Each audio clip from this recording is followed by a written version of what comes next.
Segundo o Censo da Educação Superior, havia 2.000 pessoas com algum tipo de deficiência matriculadas nas universidades no ano 2000.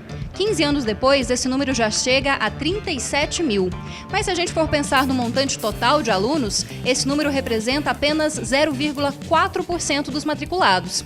E é por isso que hoje a gente vai falar sobre acessibilidade na educação aqui no Conexões, que novamente deixa os estúdios da TV UFG e está aqui no Compex 2018, 15ª edição do Compex, para tratar desse assunto com a nossa plateia e também com os nossos dois debatedores de hoje, que é a professora Vanessa Dalladea, da Faculdade de Educação Física da UFG. Olá, professora, obrigada pela presença. É um prazer estar com vocês, discutindo esse tema tão importante. E também contamos com a presença do William Veloso, que é advogado. Olá, William, obrigada pela presença. Olá, eu que agradeço a oportunidade de estar conversando com vocês. Queria que vocês, inicialmente, falassem para mim em relação às políticas afirmativas para alunos com deficiência. Como vocês avaliam essas políticas, quais são elas e como que elas incluem os alunos na educação, desde o nível básico até o nível superior? Professora, eu vou começar com você. Quando a gente pensa em inclusão, geralmente as pessoas pensam em rampas, né? Mas a inclusão ela vai muito além de rampas. Quando a gente pensa numa política de inclusão, a gente tem que pensar em vários aspectos. E a gente tem que pensar que esse grupo é um grupo bastante heterogêneo, quando a gente fala das pessoas com deficiência. Então, a gente pensa em acessibilidade arquitetônica, sim, mas também pensa em acessibilidade comunicacional, com os intérpretes de Libras, por exemplo, né, um dos exemplos, acessibilidade pedagógica, acessibilidade curricular, acessibilidade atitudinal, que diz respeito ao comportamento das pessoas, aos preconceitos, né? Então, quando a gente fala de política para acessibilidade, a gente tem que pensar de maneira bastante ampla, né? Hoje, o direito da pessoa com deficiência está bastante amplo, né? A gente tem muitas leis, muitas diretrizes, muitas políticas, né? Mas, efetivamente, a gente ainda está engatinhando na inclusão, ainda temos muito a fazer. William? Então, conversar ao lado da professora Vanessa, né, que tem todo esse arcabouço aí de conhecimento ligado à educação inclusiva, aumenta a responsabilidade da gente. Mas o que a gente se propõe a auxiliar vocês aqui, trazer, principalmente no meu caso, é uma experiência daquilo que eu vivi enquanto aluno. Eu sou formado em economia, formado em direito também, e principalmente a primeira faculdade minha, que foi na década de 90, nós não tínhamos nada, absolutamente nada, nem acessibilidade física, que hoje é a que nós já damos como sendo obrigação, e tem outras acessibilidades, como a professora falou, que realmente nos importa. Mas o que a gente vê de avanço, que a gente enxerga nitidamente, principalmente essa mudança de comportamento, tanto da sociedade quanto da pessoa com deficiência, que com o advento, principalmente da Lei Brasileira de Inclusão, nós pudemos ter voz para tratar dos nossos assuntos, que é uma lei que veio baseada na Convenção sobre os Direitos da Pessoa com Deficiência da ONU, e eles obedecem uma máxima que é nada sobre nós sem nós. Então, esta é um dos principais desafios nossos, que é deixar a pessoa com deficiência nos locais onde ela possa, com a experiência de vida dela, com as necessidades dela, estar cobrando das instituições, das autoridades, para que todas essas acessibilidades que a professora Vanessa citou aqui sejam devidamente contempladas para todos. Porque a acessibilidade ela o que torna a pessoa com deficiência é o ambiente que a acolhe. Se o ambiente não é deficiente, ela passa despercebida, como qualquer outra pessoa. Então, o principal é esse, é a oportunidade que foi dada para a pessoa com deficiência e discuta aquilo que ela realmente necessita. Professora Vanessa, a senhora destacou vários tipos de acessibilidade, né? Não só a física, como mesmo o William colocou, não só a adequação dos prédios e locais, mas outros tipos de ações que também incluem a pessoa com algum tipo de deficiência. Essas outras ações, elas têm sido feitas dentro das universidades, tanto públicas quanto particulares? Sim, né? Dentro da Lei Brasileira de Inclusão, a Lei 13.146, a gente tem todos esses direitos garantidos pelas pessoas com deficiência, pelos estudantes com deficiência, né? Então, é importante que essas pessoas cobrem que isso aconteça o tempo todo, né? Dentro das universidades, a gente hoje tem os núcleos de acessibilidade, né? Isso foi um ganho bastante significativo, porque esses núcleos de acessibilidade, eles pensam e discutem inclusão com toda a universidade. Não existe um só órgão que dê conta da complexidade da acessibilidade, né? Por isso, a gente precisa de parcerias com toda a universidade para que isso aconteça. E uma parceria muito interessante que está tendo, são muitas parcerias, né? Mas para citar uma, para dar o exemplo do que você me perguntou, é a parceria com as bibliotecas, né? As pessoas com deficiência e sem deficiência estão na universidade para adquirir conhecimentos, para ter uma formação. Então, é importante que o material acadêmico, que os livros, os artigos, estejam acessíveis a essas pessoas, né? E a gente tem conseguido uma discussão e ações como o daqui na UFG, com o Laboratório de Acessibilidade Informacional, né, onde a gente prepara todo o material acadêmico para as pessoas com baixa visão e para as pessoas cegas e para as pessoas com deficiência física quando existe alguma dificuldade de acesso ao material, né? Então, isso tem progredido, né? Poderia ser em passos mais longos, né? Mas a gente vive uma situação política que gerou cortes de verbas nas universidades que dificulta que a gente haja com maior intensidade. Mas a gente já tem visto bastante avanços. Em relação à política que estabelece, né, a universalidade dos espaços, essa lei já tem 10 anos. Você acha que ela está sendo bem atendida, William? Bem, deveria estar melhor sendo executada, mas cabe a nós justamente isso, cobrar esse tipo de espaço, esse tipo de discussão aqui, para que a sociedade também cobre a efetividade porque nós temos um arcabouço legal muito vasto e muito bem feito. O que falta realmente é dar efetividade para tudo aquilo que está elencado nas nossas leis e na nossa própria Constituição, que é uma Constituição cidadã. Então, basicamente é isso, é a cobrança de toda a sociedade, porque dificilmente alguém de vocês, uma família que não tenha uma pessoa com deficiência, né, dentro do seio familiar. Então, o importante é isso. E mesmo que não tenha, é observar e ver que esse mundo existe, que tem pessoas que necessitam de ferramentas que, para uma pessoa não deficiente, talvez passasse despercebido, mas para aquela pessoa é fundamental para ela levar uma vida igual a todos, né? Bem, agora a gente tem que ir para um rápido intervalo. Daqui a pouco a gente volta aqui direto do Compex 2018 para falar sobre acessibilidade na educação.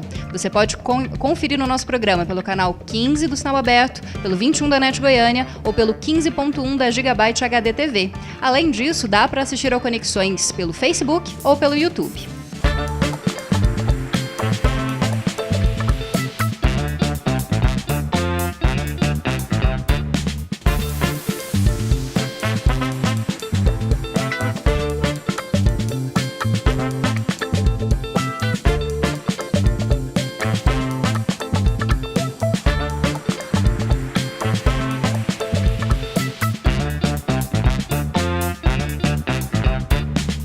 Estamos de volta com Conexões aqui do Centro de Eventos da UFG no 15º Compex. E hoje nós estamos falando sobre acessibilidade na educação com a professora Vanessa Dalladea, da Faculdade de Educação Física da UFG, e com o William Veloso, que é advogado. E como a gente tem plateia hoje, nós vamos ter uma pergunta que vem da plateia. A Janaína vai fazer. Olá, meu nome é Janaína, sou estudante de jornalismo. E eu queria saber se existe alguma determinação legal para que qualquer escola possa aceitar estudantes com deficiência. Vou começar com a professora Vanessa. A questão legal, o Dr. William pode falar com mais propriedades, né? Mas a gente tem na nossa legislação, na Lei Brasileira de Inclusão e na Política da Educação Especial, na Perspectiva da Educação Inclusiva, que é uma legislação que rege, né, a educação especial no ensino regular, como inclusiva. nenhuma escola pode negar a matrícula para nenhum estudante, independente de ele ter uma deficiência ou não ter deficiência, né? Mas, para além da matrícula, essas escolas também têm a obrigação, né? O estudante tem o direito de acessibilidade e inclusão nessas escolas, né? Então, ações de inclusão devem ser realizadas. Por exemplo, eu tenho uma filha com síndrome de Down, que está na educação básica. Para que ela tenha o mesmo conhecimento que os demais colegas estudantes, ela precisa de um professor de apoio, ela precisa de material adaptado à sua condição de aprendizagem, né? Então, é sim obrigação da escola e é direito do estudante a matrícula e a inclusão. Isso mesmo nas escolas públicas? Isso mesmo nas escolas públicas e escolas privadas, né? E ainda tem a questão, vou complementar só mais um pouquinho, de não cobrança de valor a mais, né, por conta dessas atividades. A escola, ela deve prever nas suas mensalidades, se for uma escola privada, todas as pessoas, inclusive as pessoas com deficiência que requer algum atendimento especializado, né? Então, deve estar distribuído dentro do planejamento da escola, né? E não é o pai da pessoa com deficiência, a família, né, que a gente está falando de educação básica, ou a pessoa com deficiência que deve arcar, né? William? Isso mesmo. E complementando, a escola, tanto pública como privada, ela tem que já estar preparada com esse quantitativo de profissionais, não para contratá-los depois que tiver a demanda, tiver a procura por uma pessoa com deficiência, os seus pais responsáveis, mas sim porque muitas escolas às vezes falam, não tem o profissional, então acaba dificultando e não efetuando a matrícula. Então, isso é uma arbitrariedade, é um descumprimento legal. E a educação inclusiva, ela tem previsão legal de acompanhar toda a vida da pessoa com deficiência. Então, não existe, porque tem determinados tipos de deficiência que você não pode obedecer, né, professora, uma grade normal. É a máxima mesmo da isonomia, é tratar as pessoas de forma desigual as pessoas, né, de acordo com a sua desigualdade. Então, a escola tem que estar preparada, ela não pode exigir que o aluno se adeque a uma grade curricular padrão. Então, além disso que a professora apontou aqui, ainda tem mais essas observações para passar para vocês. Caso o pai ou a família vá matricular o filho em uma escola e esteja impossibilitado, haja essa questão, não há o professor, não posso fazer. Há como procurar judicialmente algum mecanismo para que o aluno possa estudar? Sim, isso imediatamente procurar o Ministério Público, até antes de ingressar com a ação particular, um processo particular, mas o Ministério Público já existem promotorias especializadas para atuar frente a essas instituições de ensino que porventura descumpram os mandamentos legais. Professora Vanessa, e dentro das universidades, a perspectiva é a mesma? O aluno matriculado que tem alguma necessidade especial, ele precisa ser acompanhado de um professor ou de um tutor? E as universidades, elas têm conseguido atender esses alunos? A Lei Brasileira de Inclusão, ela fala de estudo de caso, né? Então, cada estudante com deficiência que entra na universidade, o que o núcleo de acessibilidade faz? Convida essa pessoa para uma conversa, né? Nessa conversa, a gente vai verificar e perguntar para o estudante, né? Nada de nós sem nós. Como você aprende? Como a universidade pode te avaliar, né? Como a gente deve te atender, né? E aí, por meio desse estudo de caso, que a gente traça um plano de ensino, para um plano de trabalho com esse estudante, né? E nesse local, no ensino superior, em alguns casos, a gente tem a necessidade de um apoio mais próximo, em sala de aula, com um ledor, né? Escriba, uma pessoa que escreva as anotações para essa pessoa. Mas a gente prioriza muito a autonomia. A gente acredita não, a gente tem certeza que a gente está formando para que essa pessoa vá trabalhar, né? Para que ela vá para o campo de trabalho, né? Então, uma pessoa cega que entra na UFG e fala, eu preciso de alguém para ler e escrever para mim, ela vai ter num primeiro momento. Mas, ao mesmo tempo, a gente está trabalhando com ela tecnologias assistivas, para que ela tenha a condição de sozinha ler e escrever. Porque se ela sair um advogado daqui, ela não vai ter uma pessoa para apoiá-lo o tempo todo. E a gente quer que ela vá para o campo de mercado, né? Que ela vá trabalhar, que ela vá ganhar dinheiro, né? Viver, ser feliz, né? Então, a gente prioriza muito a autonomia. Você acha que os professores nas universidades estão preparados para assumir esses alunos? Nós temos que crer que sim, né? São profissionais que na minha casa eu tenho uma professora lá, a esposa é professora, vários amigos, a Vanessa, e a gente vê a preocupação em se adequarem a essas normativas e se profissionalizarem mesmo no sentido de receberem essas pessoas com deficiência. Então, é uma das áreas que a gente é mais tranquila justamente em relação aos professores, até pela formação e pelo caráter pedagógico que a profissão deles exige, né? A gente vai ter que ir para um outro intervalo e daqui a pouquinho a gente continua essa discussão a respeito de acessibilidade na educação. Você pode contribuir com Conexões, é só mandar a sua sugestão para o nosso e-mail, jornalismo@tvufg.org.br, ou então uma mensagem no WhatsApp, no 99181 1406.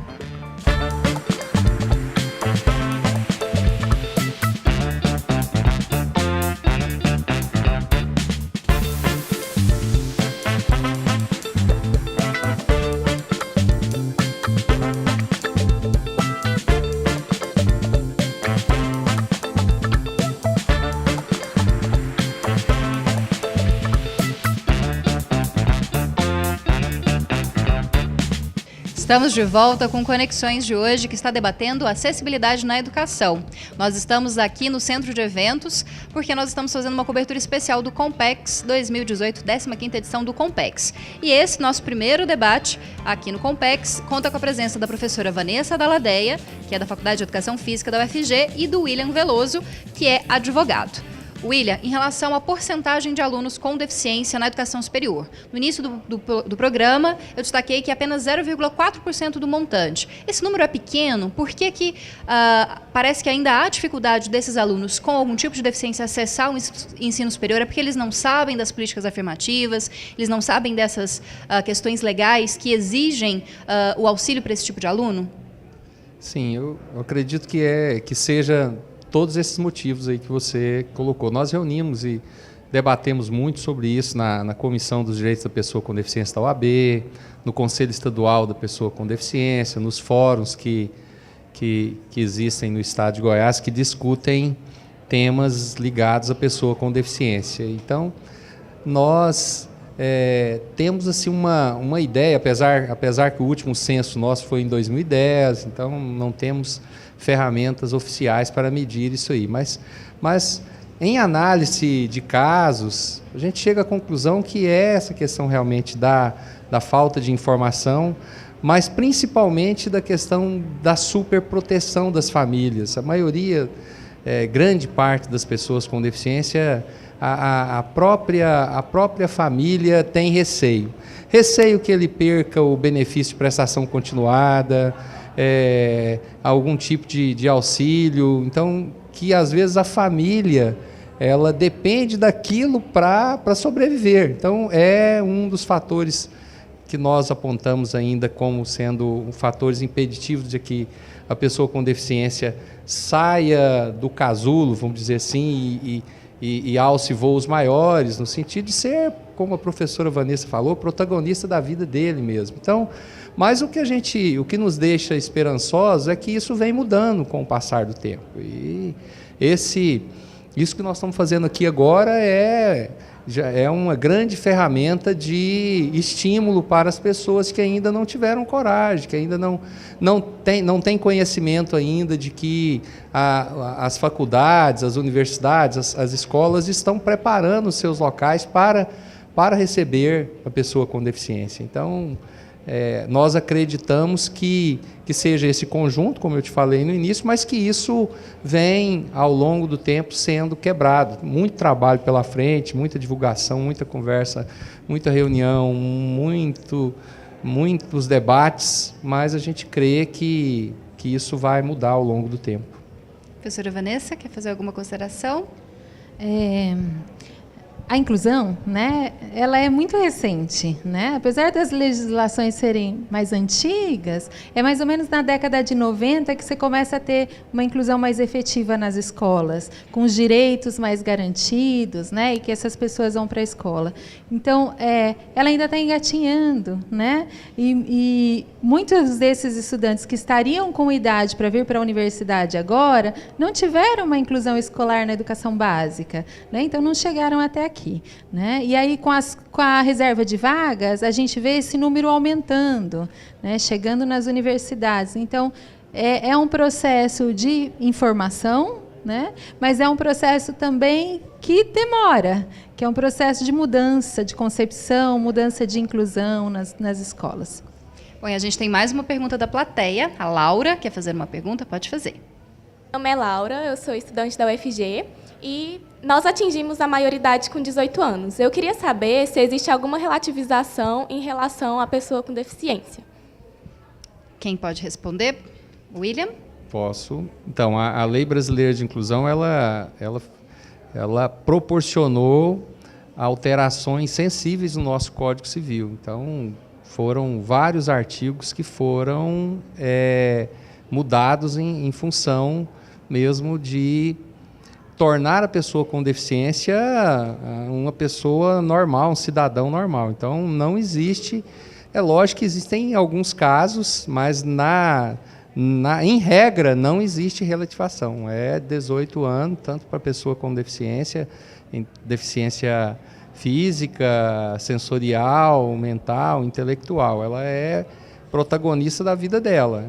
Então, agora tem determinados casos que isso aí vai ser analisado por equipe médica, pelo próprio juiz. Existem as curatelas, as tutelas, mas são casos excepcionais. Em regra, os mesmos direitos de uma pessoa que não tenha deficiência. Eu queria fazer acho que a nossa última pergunta para a professora Vanessa. A senhora destacou durante o nosso intervalo que existem políticas voltadas para o professor que precisa atender esses alunos com algum tipo de deficiência. A senhora podia falar um pouquinho mais sobre isso? As pessoas com deficiência estão chegando no ensino superior, que bom que estão chegando, mas esses professores que estão no ensino superior não tiveram formação para atender as pessoas com deficiência, né? Essa é uma realidade. Os conteúdos relativos à pessoa com deficiência ainda estão entrando nos cursos, né? Muitos cursos estão se adequando à nova lei que exige em todos os cursos esse conteúdo. Então, na UFG, a gente tem feito vários processos de formação com os professores. Formação presencial, mas eu queria destacar um projeto nosso, que é um curso de formação docente para a inclusão de pessoas com deficiência, que a gente tem online, né? Então, está à disposição para quem quiser acessar no site seinclui.ufg.br, né? E lá a gente tem vídeos de pessoas com deficiência falando das suas necessidades, trazendo boas práticas pedagógicas, boas práticas sociais, né? Informação. Quem que é esse indivíduo, né, que está chegando aqui para a gente e o que deve ser feito para a sua acessibilidade. Bom, nosso tempo está chegando ao fim. Eu queria agradecer. Muito obrigada, professora Vanessa, por novamente estar com a gente aqui no Conexões, falando a respeito de acessibilidade. É um prazer sempre estar com vocês, né, discutindo esse tema que a gente ainda tem muito o que discutir, muitas ações para fazer, então é sempre importante. Obrigada. Obrigada também, William. Seja bem-vindo aqui no Conexões. Eu que agradeço. Prazer falar com vocês e deixar um recado nosso de o quão é importante essa inclusão aí da pessoa com deficiência no meio acadêmico, no meio escolar, no meio profissional. E a construção de uma sociedade igualitária e fraterna, ela perpassa por isso aí, para que as pessoas convivam com as desigualdades e que nós tenhamos um país mais inclusivo. Obrigada. E o Conexões de hoje está chegando ao fim. Espero que você continue acompanhando a nossa programação e também que acesse o nosso site, tvufg.org.br. Também dá para ter acesso ao nosso conteúdo por meio das redes sociais. A gente tem Twitter, Instagram, Facebook e YouTube. Comente, curta e compartilhe o nosso conteúdo. Eu te espero no nosso próximo programa.